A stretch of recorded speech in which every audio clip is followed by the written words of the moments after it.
Thank you for coming. As always, thank the best fans in the land. Great turnout. It provided us a lot of energy on a noon kickoff, and I thought our guys responded well against a team that was swinging as hard as they can. I'd like some credit to Maryland. I know there's a lot of stuff out there, and you know, I can't stand hearing that stuff. I just like, you know, respect coaches, respect players, and I know one thing: they played their hearts out. So it was a good win. Matter of fact, it was a great win. And we're going to enjoy that one and get back to work next week.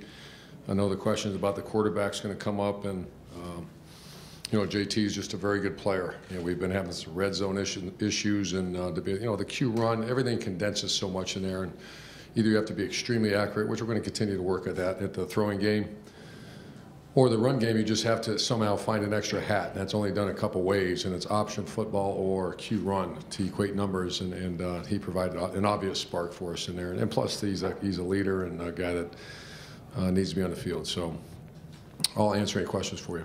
We'll go to the right here, Clay. You know, all those hours at the grease board pay off. Did you break the rock today? Was there a breakthrough? I think there was. You know, a lot of guys were involved offensively. You know, you throw the ball, I think, for 300 yards. You get some guys involved. You're balanced. You know, you'd wish we could get Zeke out loose a couple times, and we weren't able to do that, but he ran hard. And give Maryland credit. They were playing their tails off and kind of negating that and allowing us to throw the ball a little bit. Left, Bob. Quarterback situation, or? Sure, until next week. I mean, are you happy with the way that worked? I'm very happy with it. I'm into good kids. I'm into good people that are committed to our program. To see a smile on those guys' face and to see that they worked hard, and it's a unique situation. And we're going to actually bring them both up here, let them talk to you, because it is unique. And the attention to this thing is, I mean, I'm exhausted from it, so I can imagine. And I don't pay attention. I don't read my phone very often. So I can imagine what those two young guys, and they've stayed pretty focused, and they got a support group that's really, really strong, and that's down in that locker room. Front row right, Tim. Yeah, Urban, a couple of quickies. Number one, did the Perry Hills kid, number 11, catch y'all's defense a little bit unawares? I mean, just what's your take on that? Well, they were starting to read some down linemen. They haven't really showed much of that. The Q, you know, true spread offense stuff they were doing. That really they were more of a throw team, and I thought we adapted well. You know, I mean, I should say well. After a couple of them, we slowed it down and got them in some long yardage situations. That last score is not on our defense. I'm so angry at that thing that happened. Our defense is done. Stay on the bench and just grind it out, and we snapped the darn thing like a high school team over as the guys had. That shouldn't have happened. So I'm not putting that on defense at all. And you know, a guy comes out, and athletic quarterbacks are something that's hurt us 2 weeks in a row. So. Jalen kind of made up a little bit for last week. A little bit. What was your take on Jalen Marshall's play? Oh, yeah, made up for last. Oh, because of turnovers. Yeah.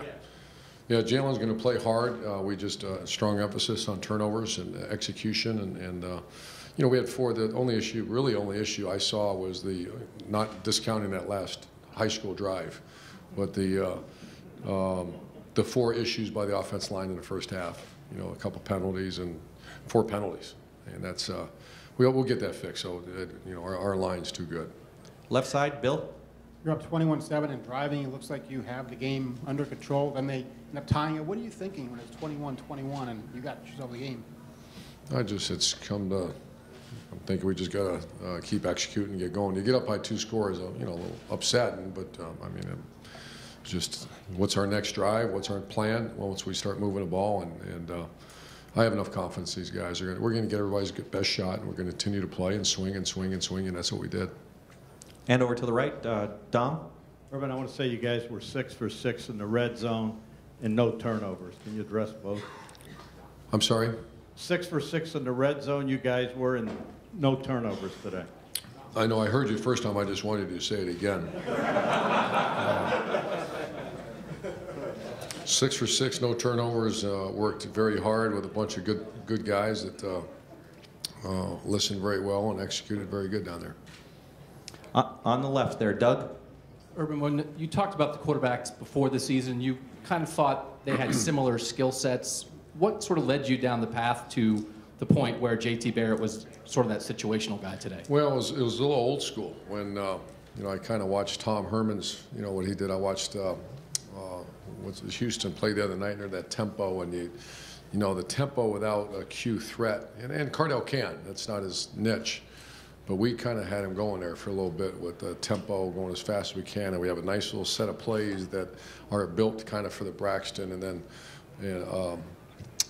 JT. And now JT obviously can throw it well too. So we're going to keep tinkering with that thing. And if JT is the right guy in the red zone in that situation, why isn't JT the right guy all the time? We just won, man. I'm going to go enjoy a nice Gatorade tonight. And that's a good question. And JT is, they're both very good quarterbacks. Both played well. And I'm going to hug them both and say, great job, well done. And let's go to work tomorrow and find a way to get a little better.